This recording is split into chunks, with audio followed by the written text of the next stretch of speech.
Irmãos, nós vamos conversar agora um pouquinho, nós vamos dividir nas próximas semanas o livro de Atos, mas provavelmente nós vamos misturar Atos com algumas das cartas, tá bom? Hoje nós vamos conversar aqui sobre os primeiros 12 capítulos de Atos, onde nós vamos ler versículo por versículo, vamos conversando. Sei que vocês vieram preparados, a gente só vai embora amanhã cedo, tá bom? A gente vai caminhar aqui. Mas falando sério, a gente vai falar sobre os 12 primeiros capítulos, tá? Como eu falei, sobre Evol. Isso dá mais ou menos 16 anos da igreja cristã. Tá? Então, desde a época que Jesus subiu ao céu, nós estamos falando aqui nesse momento, até que a igreja começou efetivamente, e aí nós vamos parar no capítulo 12, isso dá mais ou menos 16 anos depois. Tá? Então, algumas histórias aí relacionadas a esses 16 anos, nós vamos só passar por isso. Ok? Por que eu li Atos 1:8? Porque Atos 1:8 é o que demonstra ser a mensagem, pelo menos ele é a chave do livro. Porque Atos 1:8 fala, a gente vai falar mais sobre ele, mas eu só vou repassar com vocês. Vocês vão ser minhas testemunhas, Jerusalém, Judéia, Samaria, confins da terra. E o livro de Atos acontece exatamente isso. Nós vamos ver no capítulos de 1 a 12, é basicamente Jerusalém, Judéia e Samaria. Quando estiver começando a ir para os confins da terra, a gente deixa para a semana que vem.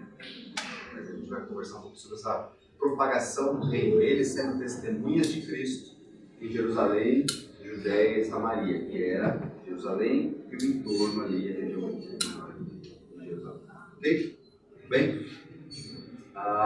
Qual era o objetivo aqui? Nós somos chamados, e os discípulos aqui eram chamados para testemunhar. E eles estavam testemunhando, onde quer que eles fossem. A gente vai ver isso em vários momentos aqui nos textos. Nós vamos ler os textos, tá bom? Espalhados aí pelo livro, para vocês terem uma ideia.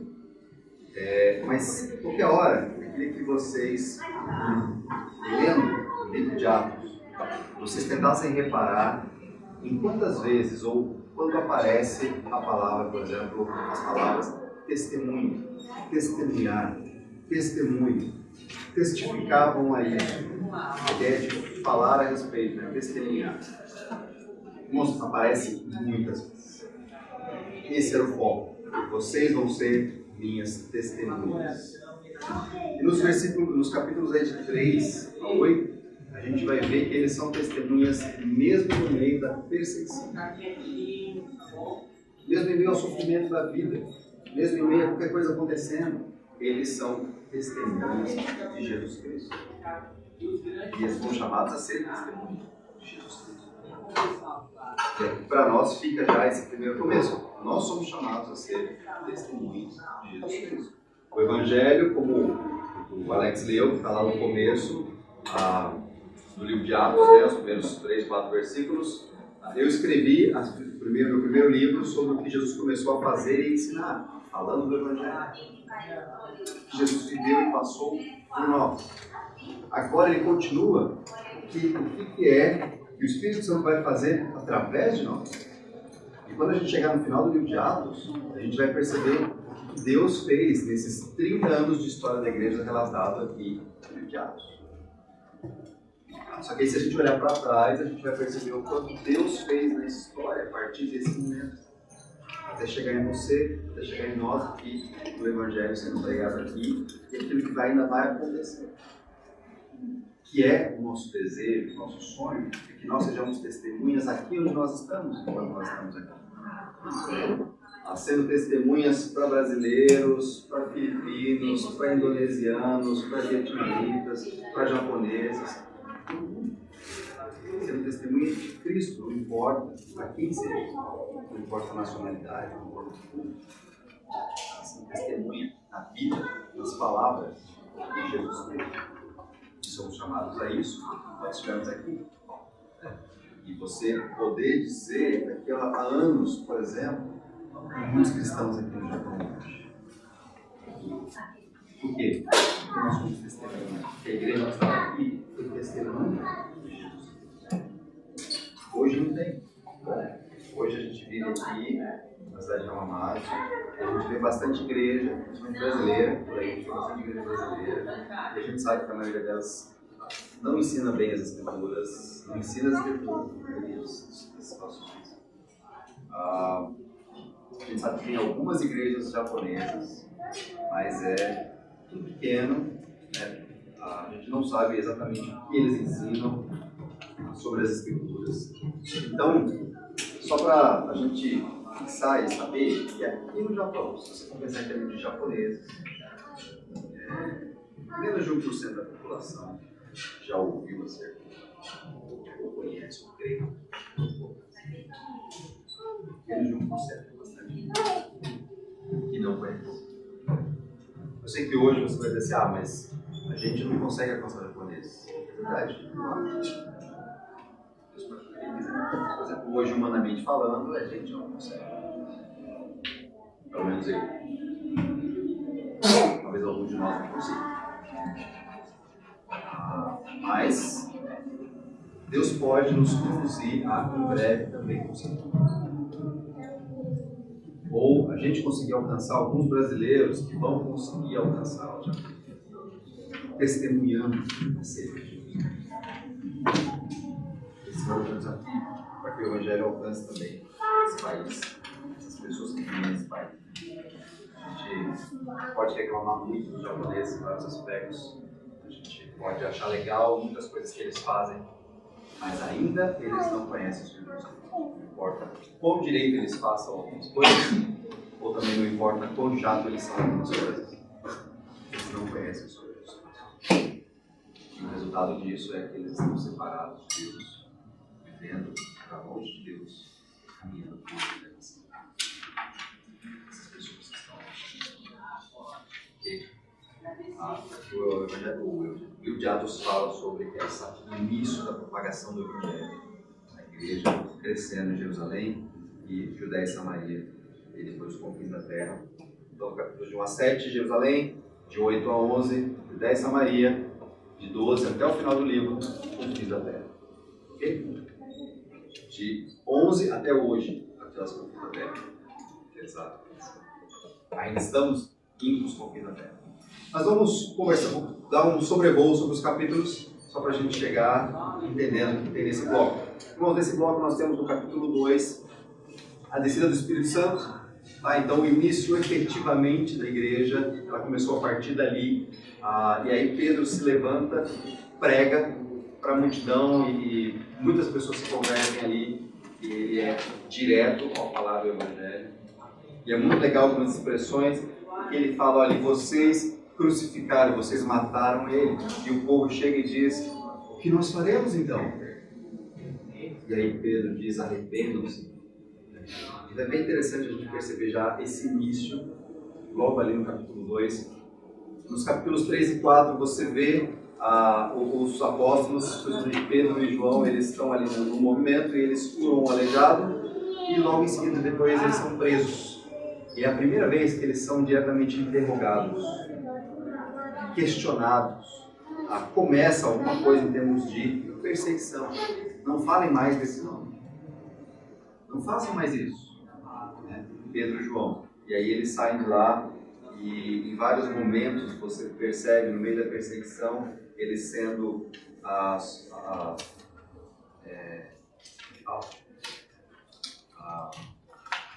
sendo perseguidos, sofrendo por causa do Evangelho. E aí eles oram dizendo, obrigado Senhor, porque fomos dignos de sofrer com isso. É interessante a gente perceber vários desses movimentos aqui. No capítulo 5 nós temos o desenvolvimento do ministério dos apóstolos, início das perseguições. Aí tem um texto interessante, né? Capítulo 5, versículo 38. Vamos dar uma lida nesse texto, nós estamos folheando. 5, versículo 38. Os apóstolos são presos, e aí tem um movimento ali dos líderes religiosos. E aí eles estão querendo penalizar os apóstolos, só que um tumulto é gerado e aí se levanta um líder religioso da época, Gamaliel, chamado Gamaliel, e ele diz assim: gente, isso já aconteceu em outros momentos. Um grupo se levantou e aí o líder morreu e logo tudo acabou. Depois se levantou outro líder, ele morreu, logo tudo acabou. Aí ele diz aqui no versículo 38 o seguinte: portanto, neste caso, eu aconselho, deixem esses homens em paz e soltem-os, se o propósito ou atividade deles for de origem humana, fracassar. Versículo 19: se proceder de Deus, vocês não serão capazes de impedi-los, pois se acharão lutando. Interessante a palavra de sabedoria daquele homem, um líder religioso ali. Só que ainda a perseguição continua acontecendo. Mas eles são liberados e aí eles se sentem alegres, né? E a partir daqui eles se sentem alegres porque eles se consideraram dignos, versículo 41. Os apóstolos saíram do Sinédrio alegres por terem sido considerados dignos de serem humilhados por causa do nome. Eles se consideraram dignos de serem humilhados por causa do nome. Isso deixou interessante, né? Desafio para nós aí a pensarmos sobre isso. Eles estão testemunhando, o tempo todo estão testemunhando. Aí no capítulo 6, a gente começa então uma nova fase da igreja. A igreja começa a ganhar alguma estrutura, porque muita gente está se aproximando. E aí começa a ter alguns probleminhas administrativos ali, de serviço na igreja. Então eles já fazem a escolha dos diáconos para ajudar no cuidado da igreja. Então, os discípulos orientam, os apóstolos orientam, ali, escolhem 7 homens para ajudar nessa parte. E eles fazem isso, escolhem alguns, depois a gente vai ouvir um pouquinho a respeito desses, né? Um deles é o Estevão. Ele fala que ele era um homem cheio de fé, homem de Deus. E esse homem foi preso. Foi preso com afirmações falsas. Inventaram histórias contra ele, arrumaram testemunhas.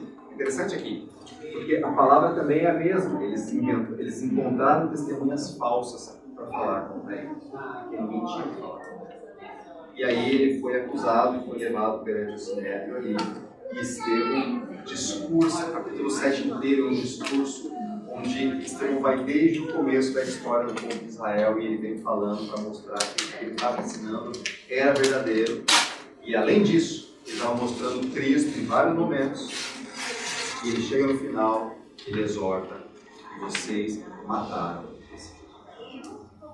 Resultado,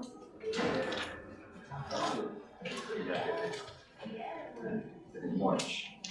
Levado para fora, o pessoal se levanta contra ele violentamente e aí começam a apedrejá-lo.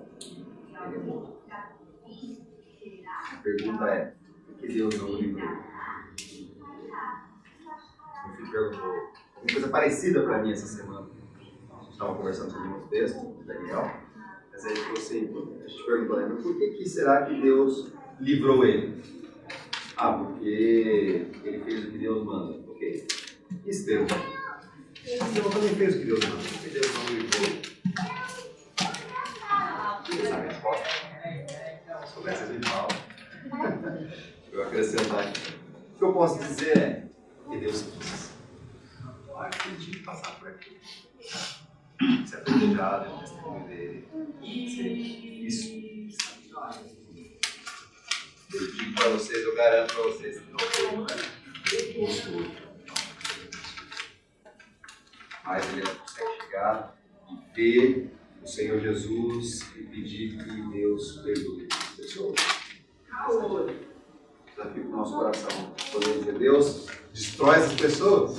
Olha o que eles estão fazendo. Estou aqui proclamando o Evangelho, estão me perseguindo, mata todo mundo.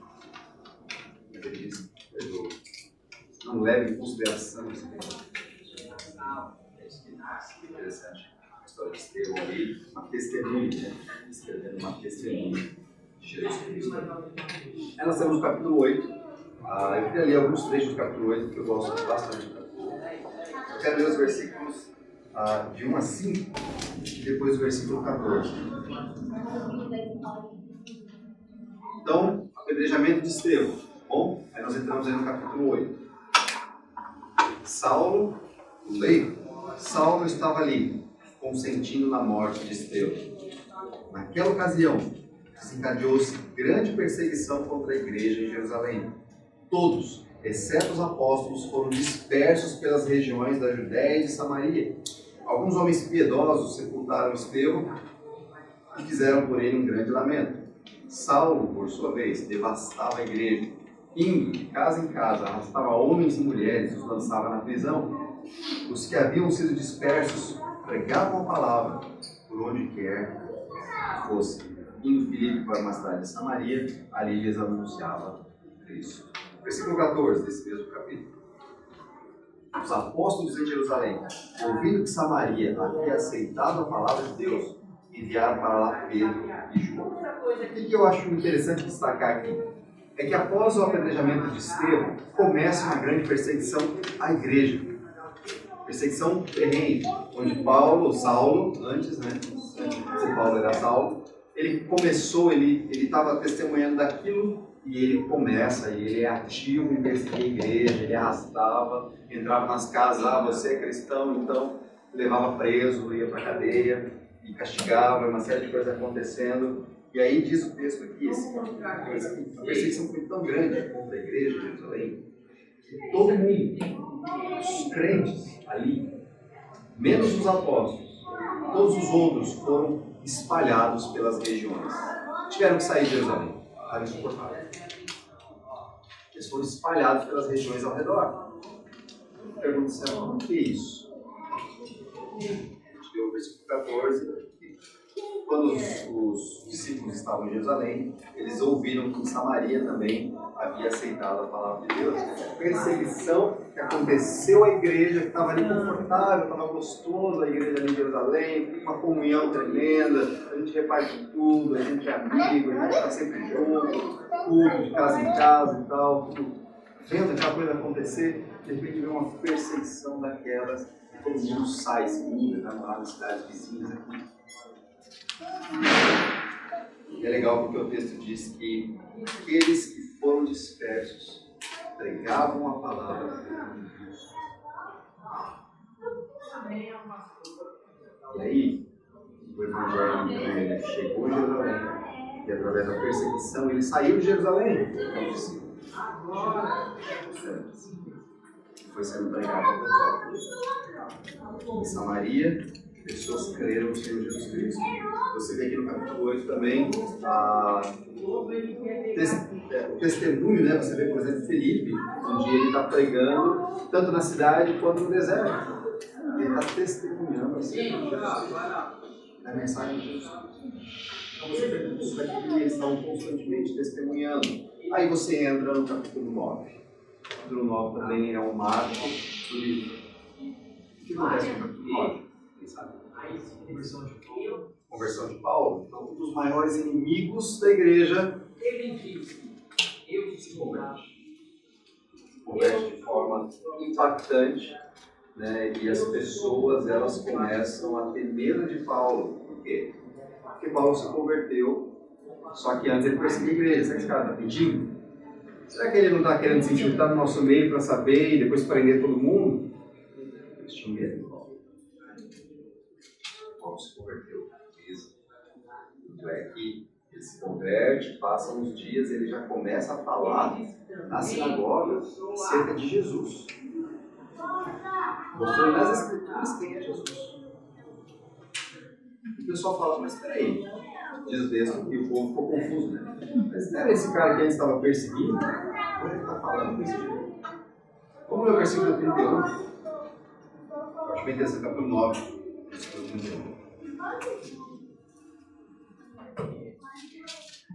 Agora deixa eu fazer uma pergunta.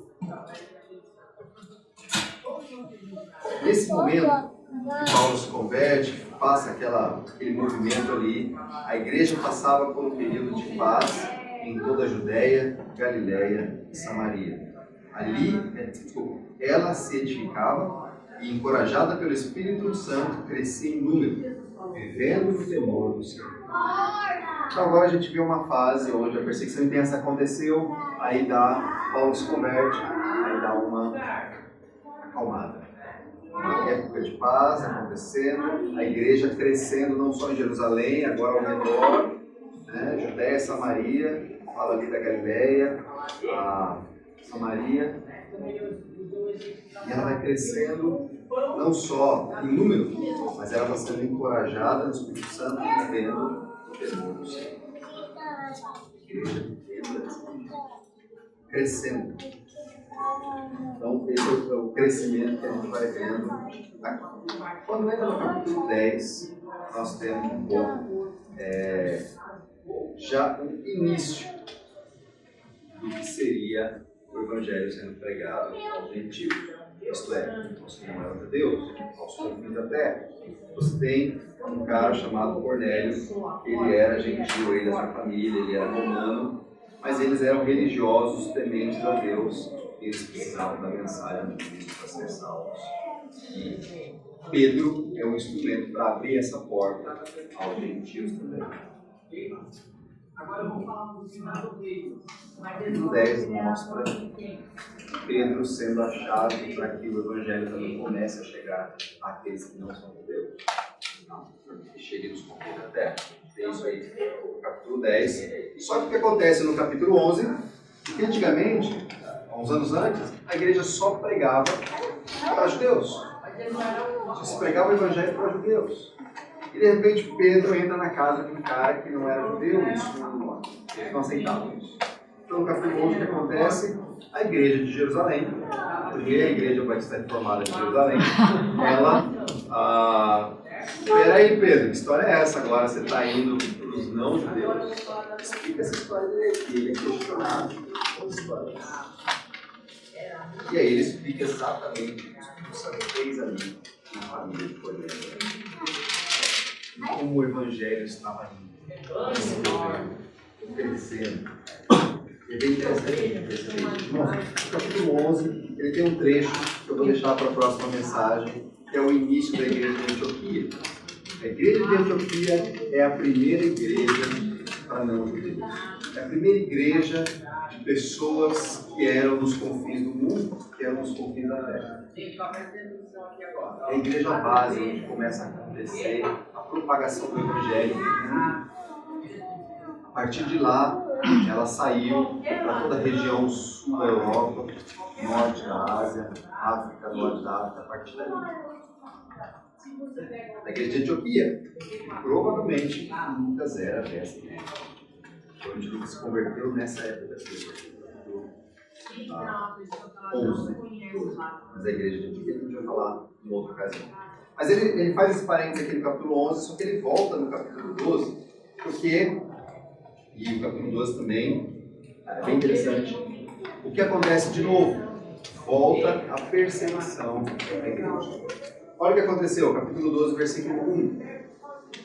Nessa ocasião, o rei Herodes prendeu alguns que pertenciam à igreja, com a intenção de maltratá-lo, e mandou matar a espada Tiago, irmão de João.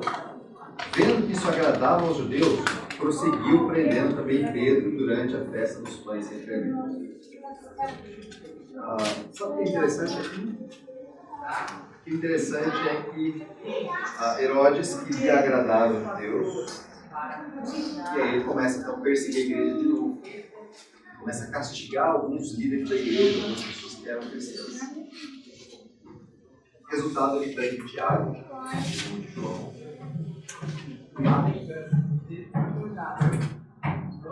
Aí você tem ele prendendo Pedro. Só que Pedro não morreu. Era castigar ele um pouco, mas aí Deus livrou e fez algumas coisas. Aí a gente volta naquela pergunta, gente, por que é que Tiago, o irmão de João, foi preso por causa do Evangelho e morreu? E Pedro foi preso por causa do Evangelho e Deus o livrou. O texto, se você ler depois do capítulo 12, mostra uma libertação milagrosa. O anjo vem, abre as portas, ele é libertado, ele sai de lá. Por que Deus não fez isso com Tiago e fez isso com Pedro? Resposta? O testemunho dele era para ser desse jeito, era isso que Deus ia tratar na vida dele, aquele era o tempo dele.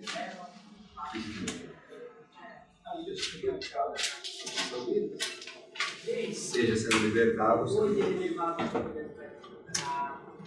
então, o desafio para nós lembrarmos disso é que a igreja vivia num período de perseguição novamente. Estes são os primeiros 12 capítulos. Esse é o desafio para a gente pensar nesses 12 capítulos iniciais aí, de Atos. Depois nós vamos entrar a partir do finalzinho 11 e vamos a partir do 13 em diante. Mostrando como que o testemunho de Jesus Cristo foi alcançando regiões, cada vez mais no fim da terra, cada vez mais em lugares distantes, até chegar em nós. Eu só queria agora que nós voltássemos lá no capítulo 1. Eu queria focalizar então um trecho de Atos, para dar um panorama rápido desses 12 capítulos. Quero ler com vocês capítulo 1, versículos de 6 a 11. Alex deu aqui na introdução os versículos de 1 a 5, falando um pouquinho sobre essa introdução do livro. E eu queria falar um pouquinho sobre 6 a 11, que é um pouquinho antes de tudo isso acontecer. Um pouquinho antes da igreja começar a testemunhar pelo mundo o que aconteceu. O que moveu eles a isso? Então vamos olhar aqui o que moveu os discípulos a serem testemunhas de Jesus Cristo pelo mundo. Versículo 6 diz assim: os que estavam reunidos ali lhe perguntaram: Senhor, é neste tempo que vais restaurar o reino a Israel? Ele lhes respondeu: não lhes compete saber os tempos ou as datas que o Pai estabeleceu pela sua própria autoridade, mas receberão poder quando o Espírito Santo descer sobre vocês e serão minhas testemunhas em Jerusalém, em toda a Judéia e Samaria e até os confins da terra. Tendo dito isto, foi elevado às alturas enquanto eles olhavam, e uma nuvem o encobriu à vista deles. E eles ficaram com os olhos fixos no céu enquanto ele subia. De repente surgiram diante deles 2 homens vestidos de branco, que lhes disseram: Galileus, por que vocês estão olhando para o céu? Este mesmo Jesus que dentre vocês foi elevado ao céu, voltará, da mesma forma que vocês viram. Por que é que os discípulos se tornaram testemunhas? Como nós vimos aqui, meio às perseguições. Nós temos alguns apóstolos que os nomes aparecem, nós temos outros que simplesmente desaparecem, a gente não ouve nada a respeito dele. A gente vê um monte de gente se convertendo, esse grupo aqui que foi espalhado, eles pregavam o evangelho por onde eles iam, mas a gente não sabe o nome de ninguém. Por quê? Porque nós somos chamados a ser testemunhas de Jesus Cristo. Se vocês continuarem aí, não importa uma questão, não importa se o seu nome é exaltado, não importa se você vai morrer cedo por causa disso, se você vai morrer mais velho. Você tem no meio dos apóstolos, no meio dos discípulos, 2 lados. Sofrendo muito. E gente que morreu mais velho e um momento mais tranquilo da vida. Mas tanto um quanto o outro, pregando o evangelho. Eu vou dizer para vocês que tanto um quanto o outro sofreu pregado. Não é simples. E ao fazer isso, já algumas perseguições aconteceram. Tribulações virão sobre nós. Desafio para nós. Agora a pergunta é: por que então que eles fizeram isso? Eu teve com vocês nesse trecho que nós lemos, porque eles tinham a visão correta do plano de Deus.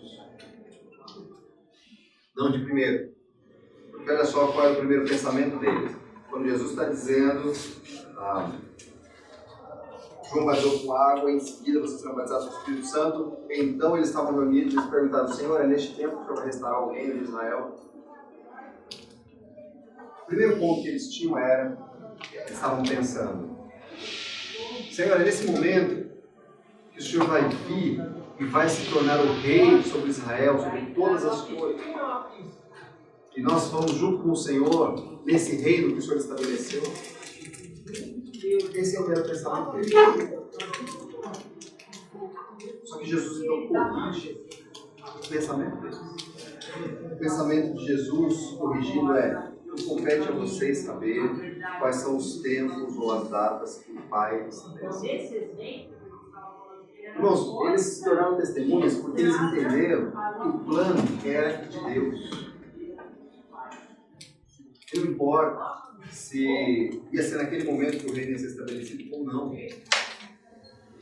plano era de Deus. E a gente precisa entender isso. Quando a gente está testemunhando neste mundo, É porque este é o plano de Deus para nós, nós somos chamados a isso. Jesus estava dizendo isso para eles ali naqueles instantes antes de subir ao céu. Vocês serão testemunhas de mim, das minhas palavras. Nós precisamos corrigir os nossos pensamentos sobre a visão correta de Deus. Por que é que quando você se converteu, porque quando você creu em Jesus Cristo, você não foi arrebatado imediatamente? Jesus, por quê? E eu não fui arrebatado imediatamente quando eu criei no Senhor Jesus Cristo. Olha só, eu teria crido em Jesus Cristo com 15 anos de idade, eu já estaria no céu, glorificando ao Senhor diante de Jesus, sem pecado, sem ter passado pelas dores da vida que eu passei, ou que eu ainda vou passar. Ele não disse assim, ó, eu sou uma casa. Irmãos, Deus nos colocou aqui. Ele quis assim. Ele quer nos usar nesta terra. Para que a mensagem vá por onde nós formos. Você foi alcançado por essa mensagem. Assim como aqueles discípulos que no meio da perseguição mudaram de cidades e foram para outros lugares. Vocês por algum motivo foram trazidos para cá para serem testemunhas também. E eu, todos nós. Este é o plano de Deus. Que através de nós a mensagem do Evangelho dele alcance. E nesse processo a gente vai aprendendo a viver a vida cristã. Isso é a igreja, um apoiando o outro, para que a gente continue vivendo nesse mundo, apesar de ser difícil, para a glória de Deus. Nos ajudando para isso. Então, eu quero que vocês entendam isso. Qual é o propósito de vocês estarem aqui no mundo ainda? Nós estamos aqui no mundo ainda, nós cristãos. O propósito não é para que a gente venha todo domingo para isso. A gente precisa vir. Não para julgar, porque às vezes a gente precisa vir todo domingo para o culto e estar junto com os irmãos. Mas qual é o propósito maior? Não é simplesmente para que a gente se reúna. O propósito maior é que Deus seja glorificado com a nossa vida, em cada dia da nossa vida. Nos nossos movimentos, no nosso dia a dia. Aonde você está. Assim como aqueles primeiros discípulos que perseguidos, eles foram por onde eles foram, e por onde eles foram, eles eram testemunhas. E Deus era glorificado nisso. A mensagem do reino alcançava mais pessoas.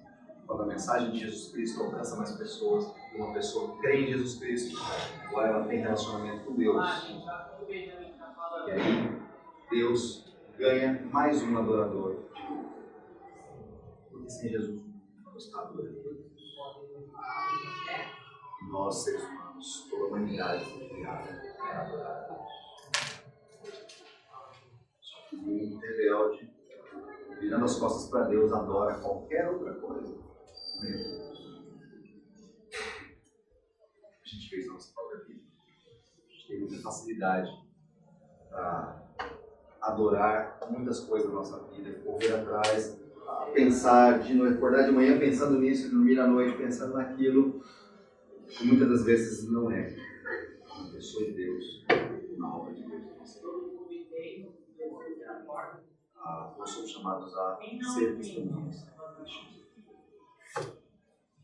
Levar a mensagem do reino a pessoas que vão crer, vão passar a ser adoradores de Deus.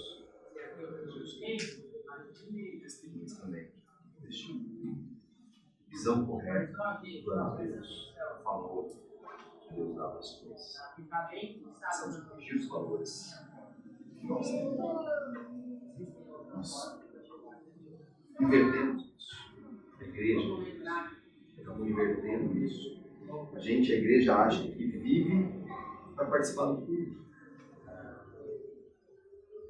Da atividade divina. Irmãos, a igreja precisa estar reunida para adorar o Senhor. Olha o que Jesus falou, gente.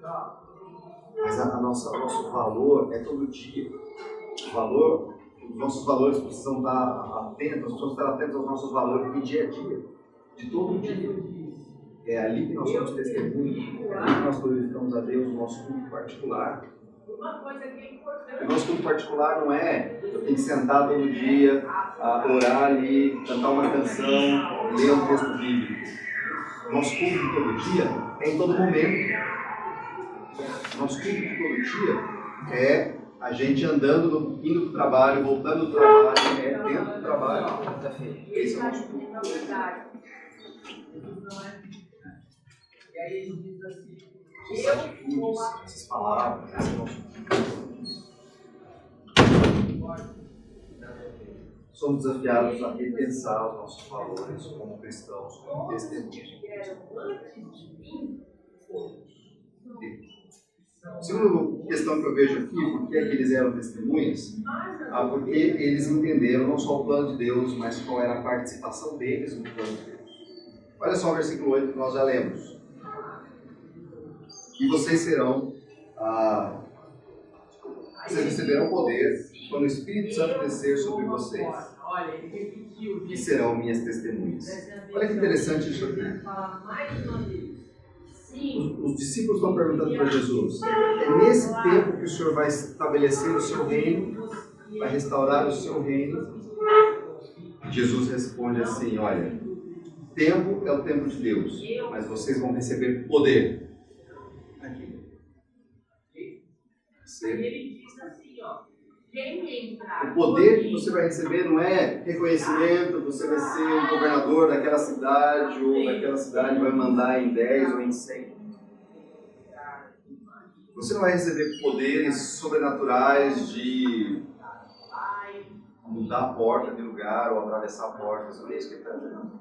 Você vai receber poder. Que poder é esse? Para ser testemunha de Jesus Cristo. Vocês receberão o poder para descer sobre vocês ao Espírito Santo. Como? Receberem o Espírito Santo e serão minhas testemunhas. O Espírito Santo vem sobre vocês para vocês serem as minhas testemunhas. Não é para vocês serem poderosos, não é para vocês serem bons. Então é interessante que Jesus está falando aqui de a gente precisa entender qual é a nossa parte no plano de Deus. Eu quero dizer para vocês que a nossa parte no plano de Deus não é ser famoso, não é ser conhecido, não é ser popular. Nossa parte no plano de Deus é ser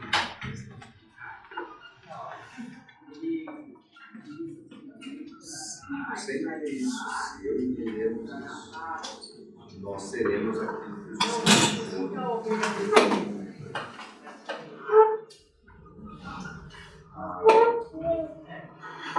Bom, nós vimos 16 capítulos, 16 anos de história. Exatamente, claro. Não, cada dia de 16 anos.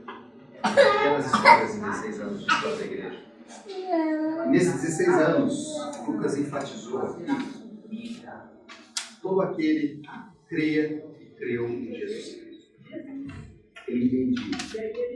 O plano de Deus era a mensagem chegando no mundo e a parte dele era dar o testemunho disso ao mundo. Nós já falamos um pouco sobre isso, mas eu quero cuidar para você, para eu você não está aqui para ficar simplesmente agradando o seu coração. Você está aqui, sério, Jesus. E aí depois, em vários momentos você vai ter momentos de alegria intensa. Deus está falando que você não pode fazer nada que você gosta. Plena. Mas eu estou dizendo para você ser testemunha, mesmo nesses momentos de fazer o que você gosta. A sua vida, as suas testemunhas. Mesmo nos momentos de fazer aquilo que você não gosta. Ser testemunha. Fazer aquilo que você tem que fazer, Ser testemunha. A mensagem de Cristo mesmo. E o final aqui, o que eles foram e fizeram? porque eles tinham a visão correta do tempo de Deus. Qual era o tempo que eles tinham que fazer? Versículos 9 em diante. Tendo dito isto, foi elevado às alturas enquanto eles olhavam, e uma nuvem encobriu a vista deles, diante deles, e eles ficavam com os olhos fixos no céu enquanto eles subiam. De repente surgiram dois homens vestidos de branco que disseram: por que vocês estão olhando para o céu? Este Jesus que vocês viram subir ao céu, ele vai voltar. Esse mesmo. Até quando nós temos que ser testemunhas? Até quando? Esse é o tempo. Quando o tempo acaba? Enquanto isso, os discípulos eram testemunhas em tempos de alegria, em tempos de tristeza, até que eles se encontrassem com Jesus.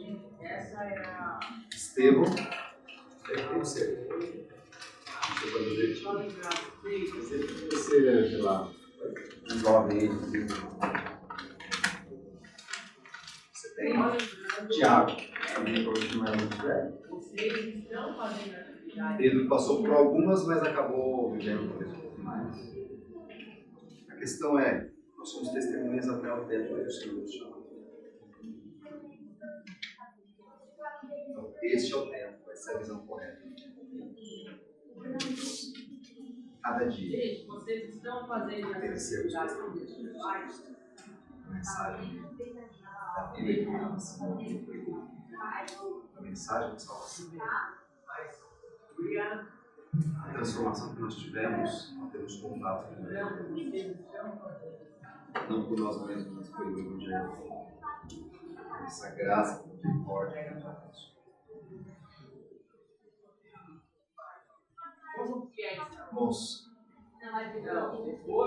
só vira uma segredo. Vira uma parte de segredo. Parte pequena de segredo.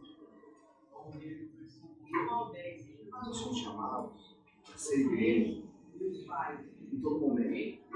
Em cada momento da nossa vida. Até que Jesus te chame. Jesus me chama. Isso é um desafio. Se espalhados, se no Brasil, se no Japão, se na ponte aérea do Brasil.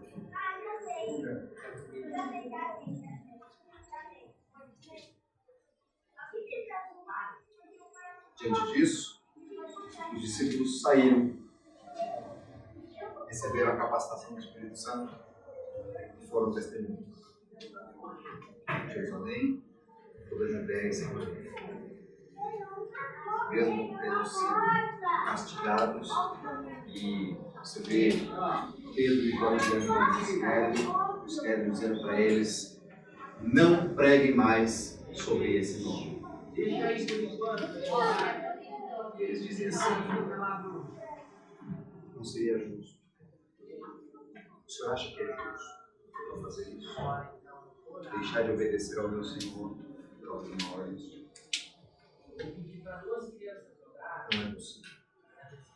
Deus me livre. Então fica o desafio para nós vivermos a vida cristã e começarmos a entender a vida cristã. Ela é mais do que as atividades da igreja. Ela é mais do que você está aqui neste mundo por causa disso. Ok?